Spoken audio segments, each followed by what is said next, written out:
Hello students, सभी को हमारे यूट्यूब चैनल में स्वागत है। और आज हम लोग देखेंगे क्लास 9 के हम लोग आज देखने वाले हैं जो सोशल साइंस है। देखिए सोशल साइंस का हम लोग क्या क्या देखने वाले हैं। देखिए जो सेट 2 है, इस सेट 2 को आज हम लोग कवर करेंगे। ठीक है, तो चलिए हम लोग इस वीडियो को आगे बढ़ाते हैं और प्रश्न पर हम लोग आते हैं। ठीक है, फ्रांस की क्रांति कब शुरू हुई? तो इसका आंसर हो जाएगा आप लोग का पहला। ठीक है, 14 जुलाई 1789 को। ठीक है, टाइद क्या है? तो टाइद एक प्रकार का क्या है? धार्मिक कार्य है। ठीक है, फ्रांसीसी समाज में सत्ता और सामाजिक हैसियत को अभिव्यक्त करने वाली श्रेणी को क्या कहा जाता है? तो यह स्टेट्स कहा जाता था। ठीक है, चलिए मार्सिले क्या है? तो मार्सिले जो है चौथा का आंसर हो जाएगा आप लोग का फ्रांस का एक राष्ट्रगान है। ठीक है, चलिए 5 नंबर वाला प्रश्न देखिए, 1774 ईस्वी में फ्रांस की राजगद्दी में कौन आसीन था? तो नेपोलियन था। कौन था? नेपोलियन था। ठीक है, रूस के संपन्न किसान को क्या कहा जाता है? तो इसको जो है कोई कुलक कहा जाता है। ठीक है, मार्फा वार्सिलेवा कौन थी? तो 7 नंबर का आंसर हो जाएगा आप लोग का जो ख है ये। ठीक है, 7 का ख होगा राइट आंसर। ठीक है, चलिए एक बहादुर महिला कारीगर। 8 नंबर वाला प्रश्न देखिए, 8 नंबर है सेंट पीटर्सबर्ग का नया नाम क्या पड़ा? तो इसका नाम जो है 8 का, इसका नाम क्या पड़ा था? पोद्रो पेद्रो पेट्रोग्राद ग्राद। ठीक है, 1917 ईस्वी में राजशाही के पतन की घटना को क्या कहते हैं? तो 9 का आंसर हो जाएगा आप लोगों का घा। ठीक है, अक्टूबर क्रांति। उसके बाद समाजवादी विचारधारा के प्रवर्तक कौन थे? तो समाजवादी विचारधारा के प्रवर्तक अगर हम लोग जानेंगे तो रॉबर्ट ओवेन को। ठीक है, उसके बाद भारत के कुल भूभाग का क्षेत्रफल कितना है? तो आप सभी जानते हैं 32.8 लाख वर्ग किलोमीटर है। ठीक है, चलिए 12 नंबर प्रश्न देखिए, भारत का सबसे पूर्वी देशांतर कौन सी है? तो 12 का आंसर हो जाएगा आप लोगों का जो 97.25 पूर्व। ठीक है, नेपाल देश की किस राज्य से नहीं लगती है? तो हमारा झारखंड जो है नहीं लगती है।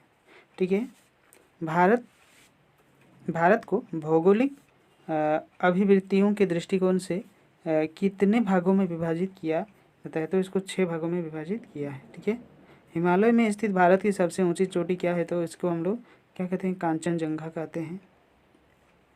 सबसे ऊंची चोटी 15 नंबर वाला। ठीक है, 16 में देखिए, पूर्वांचल श्रृंखला का कौन सा भाग नहीं है? तो इसका आंसर हो जाएगा 16 नंबर का जो शिवालिक पर्वत है ये नहीं है। ठीक है, एक स्थलीय भाग जो चारों ओर समुद्र से घिरा है। तो 7 का आंसर हो जाएगा आप लोग का 7 का आंसर हो जाएगा द्वीपीय। ठीक है, 8 नंबर प्रश्न देखिए, 8 नंबर प्रश्न क्या है? देखिए गंगा मैदान में वेदिका जैसी आकृति किस भाग में प्रदर्शित होती है? तो 8 का आंसर हो जाएगा आप लोग का ख भांगर। 19 में देखिए, गंगा नदी का उद्गम कहाँ से? तो गंगोत्री से है। ठीक है, चलिए 20 नंबर का देखिए, डल झील किस राज्य में स्थित है? तो 20 का आंसर हो जाएगा आप लोगों का जम्मू कश्मीर। ठीक है, गेहूँ चना जौ किस प्रकार की फसलें हैं? तो गेहूँ चना जो है ये हम लोग का 21 का होगा रबी फसलें हैं, है ना। चलिए हरित क्रांति का मुख्य विषयता क्या है? तो इसमें मुख्य विषयता हम लोग गेहूँ चावल के जो अप्रत्याशित वृद्धि हम लोगों को करना है। ठीक है, बहुत सारा वृद्धि हम लोग को करना है। उसके बाद देखिए, बहुविध फसल प्रणाली किसे कहते हैं? तो बहुविध फसल प्रणाली अगर हम लोग कहेंगे तो एक वर्ष में जो है एक वर्ष में किसी भी भूमि पर एक से ज़्यादा फसल पैदा करना, ये होगा इसका राइट आंसर। 24 का देखिए, अपनी आजीविका के लिए श्रवण ने एक रेडियो की दुकान खोली है। श्रवण की यह क्रिया किस प्रकार की क्रिया है? तो 24 का आंसर हो जाएगा आप लोगों का जो गैर कृषि कार्य से वो जुड़ा हुआ है। ठीक है, अभी देखिए HYV का क्या तात्पर्य है? तो 25 का आंसर हो जाएगा आप लोग का HYV का ये इसका आंसर हो जाएगा अधिक उत्पादन करने वाले बीज, है ना। निम्नलिखित में से कौन से कारक जनसंख्या की गुणवत्ता को बढ़ाते हैं? तो 26 का आंसर हो जाएगा आप लोग का इनमें से सभी। ठीक है, 27 देखिए, 27 में भारत सरकार की पहली सर्व शिक्षा अभियान का प्राथमिक उद्देश्य क्या है, तो इसमें हम लोग को अगर देखना है 27 का, तो इसमें 6 से 14 वर्ष के जो बीच के बच्चे हैं उसको शिक्षा देना और उसको ध्यान देना सबसे अहम भूमिका है। ठीक है, इसमें से कौन सा प्राथमिक क्षेत्र का एक उदाहरण है, तो प्राथमिक क्षेत्र अगर हम लोग 28 का देखेंगे तो जो पशुपालन है, जैसे गांव घर में होता है, तो यही इसका प्राथमिक क्रिया है।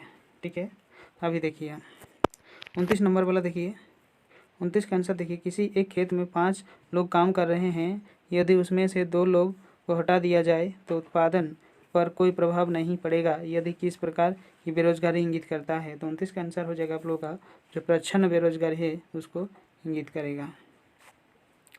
ठीक है, शिक्षा देखिए, शिक्षा एवं स्वास्थ्य द्वारा विकास किए गए मानव को अर्थशास्त्र में क्या कहा जाता है, तो 30 का आंसर हो जाएगा आप लोग का मानव पूंजी। ठीक है, लोकतंत्र शासन का वह रूप है जिसमें क्या है, जिसमें हम लोग क्या देखते हैं, जनता शासकों का चुनाव करती है। चीन में राष्ट्रपति नियुक्ति करने का अधिकार किसे है, तो 32 का आंसर हो जाएगा आप लोग का कम्युनिस्ट पार्टी। 33 में देखिए, जिम्बाब्वे कब स्वतंत्र हुए, तो 33 का आंसर हो जाएगा आप लोग का 1980 में, 1980 में। ठीक है, ग इसका राइट आंसर है, ग इसका राइट आंसर हो गया ग। ठीक है, रॉबर्ट मुगाबे कहाँ के राष्ट्रपति थे, तो 34 का आंसर हो जाएगा आप लोग का जिम्बाब्वे। 35 देखिए, दक्षिण अफ्रीका के प्रथम राष्ट्रपति कौन थे, तो 35 का आंसर हो जाएगा आप लोगों का नेल्सन मंडेला। 36 में देखिए, संविधान के संबंध में इनमें से कौन सा कथन असत्य है, तो अगर हम लोग देखेंगे प्रश्न को, तो जो ग नंबर में दिया हुआ देखिए, यह सरकार के अधिकारों की सीमा नहीं करती है, यही इसका गलत है, तो इसका यही आंसर होगा। 37 देखिए, भारतीय संविधान सभा के लिए कब चुनाव कराए गए थे, तो 37 नंबर का आंसर हो जाएगा आप लोग का 1946 को। ठीक है, इनमें से कौन भारतीय संविधान सभा के सदस्य नहीं थे, तो इसमें जब हम लोग देखेंगे तो महात्मा गांधी जो है वो नहीं थे, महात्मा गांधी नहीं थे। 38 नंबर का हो जाएगा का। ठीक है, इसमें से भारतीय संविधान का बुनियादी मूल्य कौन नहीं है, तो 39 का हो जाएगा आप लोगों का, और क्या होगा,